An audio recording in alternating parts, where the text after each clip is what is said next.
L'un est algérien, franco-algérien, et l'autre est malien.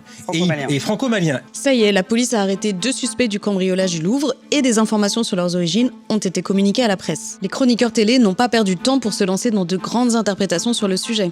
Il y a une nouvelle criminalité organisée dont la plaque tournante en Île-de-France est devenue la Seine-Saint-Denis. Mais pour le moment, ce qui est intéressant, c'est de se concentrer sur leur profil et qu'est-ce que leur profil dit de l'évolution de la délinquance en France. Alors, c'est intéressant parce que l'essayiste Paul Melun a récemment déclaré que le débat passe par des faits, des informations, pas par des opinions. Mais quelles sont les sources de ces affirmations sur la nouvelle délinquance en Seine-Saint-Denis ? Sur X, une note a été publiée sous cet extrait. Elle affirme avec des sources que le grand banditisme en Seine-Saint-Denis n'a rien de nouveau.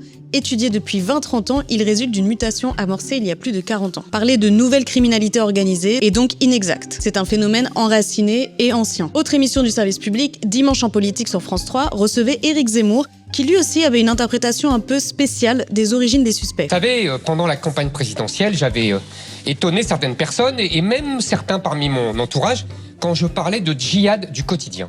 Et bien vous voyez, ce week-end, c'est exactement la preuve de ce que je vous dis. On pille les trésors de la France, on tue, c'est le procès de la Algérienne qui a violé et massacré la petite Lola.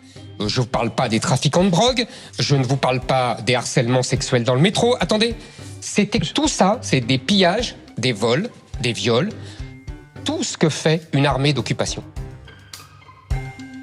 Le lendemain matin sur CNews, les chroniqueurs de l'heure des pros réagissent à ces propos. C'est tous les jours qu'on voit des choses de ce genre, c'est tous les jours, donc on peut parler effectivement d'armée d'occupation. Et il me semble par exemple que le fait de ne pas vouloir récupérer les OQTF, l'Algérie effectivement laisse chez nous une partie de cette armée d'occupation. Moi je n'utiliserai pas le terme armée d'occupation, mais il y a une contre-colonisation, on peut dire ça, c'est-à-dire un mouvement inverse de la colonisation avec un peuplement par d'anciens colonisés. Il y a quand même une 5e colonne criminelle à travers les communautés. Franchement, il suffit de prendre les chiffres. Prenez les Maghrébins. Pourquoi on ne fait pas un décompte systématique ?